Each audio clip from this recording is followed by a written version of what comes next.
Clara stood outside with her arms wrapped around her waist, not to guard against the weather, but to hold together what remained of her dignity. Her husband had been buried only 3 days ago. The scent of funeral lilies still lingered in the halls, but already she was no longer welcome. For over 20 years, Clara had lived in that house, a modest 2-story brick home passed down through her husband Walter's family. They had raised a son there, tended the small backyard garden together, and built a life that was never extravagant but rich in love and shared dreams. Clara had never once thought of it as someone else's house. It was their home. But death, she had come to learn, changes more than just life. It changes people. The shift had begun the very evening they returned from the cemetery. Walter's brother, Raymond, had lingered at the dinner table longer than necessary. His voice louder, his tone sharpened with entitlement. He spoke of family interests, property upkeep, and legal matters, as if Clara were a stranger. She had ignored it at first, still dazed with grief and not ready to argue over bricks and furniture. But the next morning, it was clearer than ever. They wanted her gone. Her sister-in-law didn't mince words. She said Clara had no stake in the house, that everything belonged to Walter's bloodline. "You were just the wife," she had said, not maliciously but indifferently, as if that negated 2 decades of partnership, loyalty, and sacrifice. Clara didn't argue. She didn't shout. She simply nodded, walked to the bedroom she once shared with Walter, and began folding her clothes into the same bag she had brought as a young bride. They didn't offer her help. They didn't even wait for her to leave with grace. That afternoon, her belongings, 2 garbage bags, a box of old photographs, and a faded suitcase, were placed on the front porch like trash awaiting pickup. She stepped out with trembling, hands and lowered eyes, still dressed in her widow's black. The front door slammed behind her before she reached the gate. She had nowhere to go. She walked aimlessly for hours, the storm soaking her until her clothes clung to her like second skin. The streets, once familiar, now felt foreign. Every building, every light, every person a reminder of her new invisibility. Clara had friends once, but when Walter got sick and their finances dwindled, those friends faded like fog at sunrise. People prefer you strong and smiling. They vanish when you're grieving and poor. Eventually, she found her way to a women's shelter on the city's edge. It wasn't much, just peeling walls, stained mattresses, and the constant hum of despair, but it was shelter. A retired social worker named Marlene ran the place, offering warmth where the world had turned cold. Marlene gave Clara a cot near a window, some dry clothes, and a cup of warm tea. Clara didn't ask questions. She was too tired to speak. That night, Clara lay on a sagging mattress staring at the ceiling fan that never spun. In her hands was a photograph. Her son, Daniel, smiling in a blue graduation robe. He was thousands of miles away, studying in California on a full scholarship. She hadn't told him what happened. She couldn't. How could she admit that she was now homeless? That the family he trusted had turned on her? Daniel had worked so hard to get where he was. She couldn't distract him with her pain. The days that followed were slow, each one marked by labor and fatigue. Clara picked up whatever work she could, cleaning homes, babysitting, even scrubbing floors at a local gym before dawn. Her hands blistered, her back ached, but she kept moving. It was survival. She skipped meals to make her meager earnings stretch. She smiled through the pain, never once asking for pity. Strangers saw her and assumed she had always been poor. They didn't know about the years she spent tending to Walter during his illness, about the nights she stayed awake researching medications, about the prayers she whispered into her pillow for healing that never came. They didn't know she used to bake 3-layer cakes for Daniel's birthdays, or that she once taught Sunday school. All they saw now was a tired woman in thrift store clothes with sad eyes and quiet steps. One evening, as she walked home with a small bag of groceries, her legs gave out. It happened quickly. One moment upright, the next crumpled on the pavement. Passers-by assumed she was another homeless woman passed out from hunger. A kind stranger called for help, and an ambulance arrived within minutes. At the hospital, Clara was diagnosed with severe anemia and exhaustion. The nurses gave her fluids, ran tests, and placed her in a shared room with a curtain for privacy. For 2 nights, she remained mostly silent, thanking the staff with small nods and keeping to herself. But one nurse noticed something unusual. The woman clutched a photo at all times, of a young man with dark curls and a bright smile. Even when she slept, her fingers held the edges. On the back, written in faded ink, were the words, "My son, Daniel. Always my pride." The nurse, moved by a hunch, searched the name online. What she found stunned her. Daniel W. Grant was not just a student. He was a rising star in Silicon Valley. At 22, he had already co-founded a successful software startup, spoken at international conferences, and been featured in a magazine article titled "From the Projects to Progress, a Tech Story." One of the quotes from the article read, "I owe everything to my mom. She sacrificed her life so I could have mine. I just hope I can repay her someday." The nurse didn't hesitate. She emailed the contact listed on Daniel's website. In the subject line, she wrote, "Urgent, about your mother."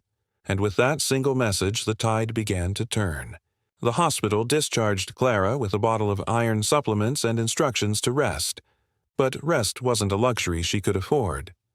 She returned to the shelter slower than before, her feet heavy, her mind occupied by the dizziness that lingered, like a second shadow. Even so, she resumed her routine, cleaning homes for those too busy to notice her, folding laundry that wasn't hers, sweeping hallways she'd never live in. But something had shifted. She didn't know yet that her world was about to be shaken. Thousands of miles away, Daniel sat at his desk overlooking San Francisco Bay. His startup office was small but efficient. Glass partitions, low hum of laptops, and the smell of strong coffee floating in the air. His calendar was full, his mind preoccupied with deadlines. But when the email arrived, marked "Urgent," about your mother, everything else faded. He opened it out of instinct, expecting a scam or spam. What he found instead made his fingers tremble. Attached was a photograph. His mother, Clara, thinner, older, paler than he remembered, lying in a hospital bed, holding a picture of him close to her chest. The message was short. "Your mother collapsed from exhaustion and was treated at our facility. She didn't want to worry you, but I couldn't ignore her condition. I hope this finds you in time." Daniel sat frozen, 1,000 emotions crashing at once. Confusion, fear, anger, shame. He had spoken to her just a week ago. She said everything was fine. She always did. She always covered her suffering with that soft, reassuring tone. He should have known. He booked the first flight home. By the time his plane touched down, Clara was out working again. He hadn't told her he was coming. He wanted to see for himself, not a curated version of her reality. He wanted truth, not the brave lie she had always fed him to protect him from worry. Daniel arrived at the shelter unannounced, stepping into a world he hadn't known existed. The air smelled of mildew and detergent. A woman behind the desk blinked in confusion when he asked for Clara. "She's at work," she said, eyeing the expensive suit he wore with quiet suspicion. He waited in the common room, sitting between, peeling paint and buzzing fluorescent lights. The contrast to his glass-walled office was jarring. His thoughts raced. Why didn't anyone in the family help her? What happened to the house? How could this happen to his mother, the strongest woman he knew? 3 hours passed before Clara walked in, holding a small plastic bag with a half loaf of bread and a dented can of soup. Her shoes were soaked, her coat threadbare. She didn't see him at first. She headed toward the corner she called her own. But then she paused. Her heart skipped. Daniel stood up slowly. Their eyes met across the room. There were no words, only stillness. Her bag dropped to the floor. She had no idea he would come, no idea he knew, and she certainly had no idea what he was about to do next. Daniel spent that night sitting beside her in silence, listening to every detail she had never wanted to tell. The eviction, the lies, the betrayal, the hunger, the nights she cried alone. It poured out slowly, broken by pauses, stitched together by tears. By morning, Daniel wasn't just her son. He was a man on a mission. The next day, he visited his Uncle Raymond's house. The same house where Clara had been pushed out like trash. No warning, no phone call, just the sound of tires crunching, the driveway, and the slam of a car door. Raymond opened the door expecting a solicitor or delivery boy. What he found was Daniel, older and more commanding than he remembered, standing tall and composed. Behind him was a car that cost more than the house itself, and though Daniel said nothing, his presence spoke volumes. Raymond stuttered. His wife appeared behind him, her face pale. Neither of them could form a sentence. Daniel didn't walk inside. He didn't need to. He turned, opened the trunk of his car, and pulled out a large brown envelope. Inside were legal documents, property records, court filings, and a letter from Clara's former employer verifying her unpaid service as Walter's caregiver for 10 years. With a few signatures and the help of a lawyer Daniel had hired overnight, the house would be hers again. Raymond's voice cracked. He said it was a misunderstanding, a family disagreement. Daniel didn't flinch. He handed them the envelope and walked away. The house that had once closed its doors on Clara was about to open again, but this time on her terms. Later that week, Daniel arranged a press release. He didn't name names, but he told the story, how a widow was thrown out after her husband's death, how no one stood by her, how she silently suffered. The media ran it as a human interest piece, but for Clara, it was something more. Restoration. The world knew her story now. She was no longer invisible. By the time Clara returned to the home she once called her own, everything had changed. Her room had been cleaned. Her garden, which had withered in her absence, now bloomed with fresh lilies, planted by Daniel himself the morning she arrived. The walls didn't feel cold anymore. They felt reclaimed. She didn't ask for revenge. She didn't hold grudges. She walked into that house with grace. Raymond and his family never apologized, but they didn't have to. Their silence, their shame, was louder than any confession. Daniel didn't stay long. His work awaited him, back in California. But before he left, he sat on the same porch his mother had been cast out from. This time, they sat together, mother and son, survivors of the storm. She looked at him, her face tired but full, and in that moment she understood that though the world had failed her, she had raised a man who never would. Clara moved back, into the house quietly, without grand declarations or public triumph. She arrived with just 2 bags and the same cautious heart that had carried her through months of humiliation. The house looked the same, but it no longer felt like the tomb of lost dignity. It felt like soil she could finally replant her life in. Daniel had returned her shelter, but more than that, he had returned her identity. She walked through the rooms she once cleaned daily, every surface touched by years of her love. Her fingers brushed over the banister, her palms pressed the light switches. She noticed the absence of warmth in the curtains her sister-in-law had chosen after she left, the change in furniture placement, the soul stripped from what used to be hers. But Clara didn't rush to change it back. She wasn't trying to recreate the past. She was claiming her space in the present. Though she had legal ownership now, Clara didn't move into the master bedroom immediately. She chose the smaller guest room, as if to slowly ease herself back into belonging. She opened the windows and let in fresh air, as much for herself as for the home. She spent days scrubbing, not out of obligation, but as a form of healing. Every sweep of her mop, every wipe of a shelf, erased another layer of betrayal.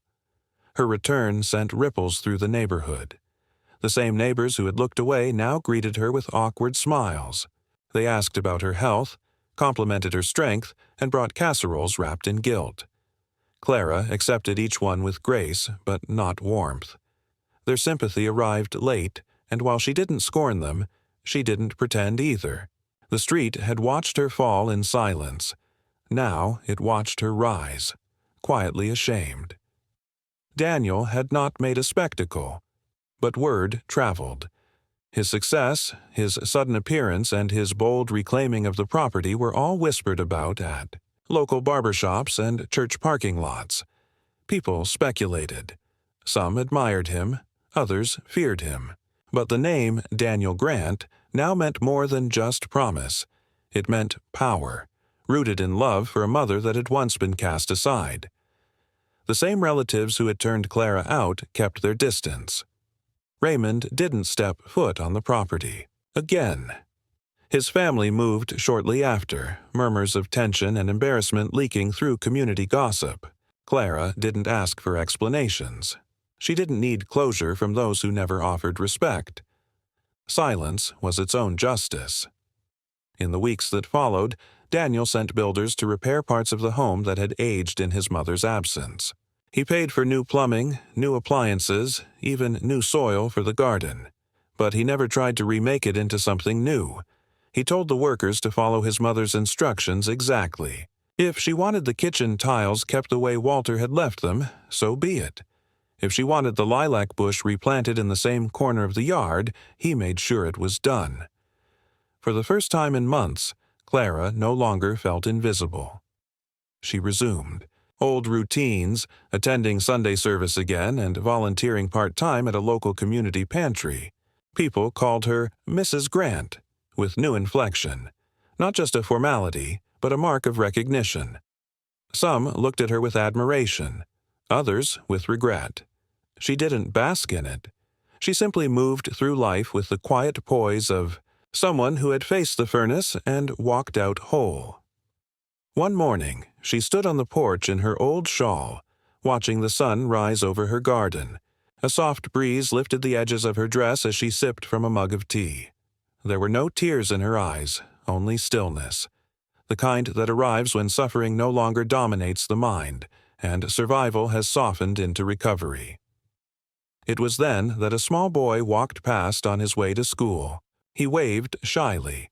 Clara waved back. He hesitated, then asked, "Are you the lady from the news?" She smiled. "I suppose I am." "Your son must love you a lot," he said. She looked at the sky, her heart brimming with something deeper than pride. "He does," she whispered, though the boy had already disappeared down the path. That evening, Daniel called from California. He spoke about new investors, a potential acquisition, and possibly setting up a foundation. But what he really wanted to talk about was her, how she was doing, what she needed, whether the plumbing held up. Clara listened patiently, laughing softly at his questions. He asked if she had thought about leaving that house for somewhere new, a better place, a bigger one. Clara paused, then said, "This is the house that tried to forget me, but it didn't succeed. Now it remembers. That's enough." The line went quiet for a moment. Then Daniel said, "Mom, you're the reason. I even know what home means." She didn't need a reply. His voice carried every answer her heart had waited for. By nightfall, the stars settled above her roof, steady and silent. For the first time in months, Clara slept without fear of waking up displaced. Her pillow, her walls, her life, everything was hers again. But there was still one chapter left to close. Because while Clara had risen quietly, life had a way of drawing attention to the truly triumphant. The days turned softer. Clara moved with a quiet purpose, as though each hour were a chance to reclaim what had been denied, not just the house or the dignity, but the rhythm of peace. Her garden began to bloom again. the soil absorbing her resilience as roots stretched and flowers slowly returned. The lilies Walter once planted by the porch now stood tall, their white petals catching morning sunlight like tiny flags of victory. But beneath the serenity was an awakening, a gentle but undeniable roar of something deeper. Clara had survived. She had endured rejection, betrayal, hunger, and grief. And now, she wanted more than healing. She wanted purpose. She began writing in the evenings using a journal gifted to her by the nurse who first reached out to Daniel. In the margins of that book, she recorded everything, not just the pain but the wisdom earned from it. Memories poured out. The day she left the house with her life in 2 garbage bags, the nights she stitched buttons for coins, the moment she saw Daniel standing in the shelter like an answered prayer. Her handwriting was uneven, shaky at first, but it steadied with each page, like her spirit finding its voice. She didn't write for revenge or pity. She wrote for the woman she had once been. The woman who believed suffering had to be silent. The woman who thought survival meant shrinking. Clara was no longer that woman. Meanwhile, Daniel kept his promise. He visited often, always checking in, always asking if she needed anything. But he knew now she didn't need rescue. She needed space. Space to rise. It was Daniel who suggested turning her writings into something more. "Other women need to hear this," he had said during a quiet lunch on the patio. "Not just your story, but your strength." At first, Clara hesitated. She didn't want the spotlight. But the idea lingered, like a seed caught in wind. Months passed, and with Daniel's help, she submitted her journal to a small nonprofit focused on uplifting voices of widows and displaced women. They loved it. They printed excerpts. Then came speaking invitations, interviews, podcast requests. Suddenly, her name became known not as a victim, but as a voice. The town changed, too. Not overnight, but steadily. Clara's return had forced people to see themselves, their cowardice, their silence, their complicity. It made them question how many other women they had dismissed or ignored simply because grief made them inconvenient. One day, the local church held a special service for community leaders and elders. Clara was invited, not as a formality but as a guest of honor. She wore her soft cream blouse and wrapped her hair in a pale blue scarf, simple but elegant. When she entered the hall, heads turned. The woman they once excluded now walked with quiet power, her son beside her like a monument of devotion. During the service, the pastor unexpectedly called her forward. He said, "This house of worship once failed to defend one of its own. But today, we honor a woman whose silence became strength and whose story reminds us that true faith begins where judgment ends." There was a long silence, the kind that humbles even the proud. Clara stood at the pulpit, looking out at faces she had known and some she had once feared. And though she spoke only a few words, they echoed far beyond the walls. She thanked them for watching her rise. After the service, people approached her, not with pity, but with admiration. A younger widow pulled her aside, holding her hand tightly. "You gave me courage," she whispered. Clara nodded, squeezing her hand. "That's all I ever wanted." Raymond never returned to town. His shame had become a quiet exile. His wife filed for divorce and his children grew distant. No one in the family ever publicly acknowledged what they did, but they didn't have to. The silence spoke louder than an apology ever could. Back in the home that was hers again, Clara rearranged the living room. She placed new cushions on the old sofa, hung Daniel's childhood artwork back on the wall, and replaced every curtain her sister-in-law had picked. With each small change, the house came back to life. Not the house she had been pushed out of, but one she had rebuilt with soul and sweat. Years later, a journalist visited to interview her for a feature about resilience in America's forgotten women. She asked what kept Clara going when everything had been stripped away. Clara looked out the window, watching the wind move through the trees. Because I knew I wasn't finished, she said. They tried to erase me, but I wasn't a sentence, to be crossed out. I was a story waiting to be told. And as she closed the door behind the reporter, she passed by a framed quote hanging in the hallway. A gift from Daniel after the first copies of her story were published. It read, "She wasn't broken, she was buried, and still she grew.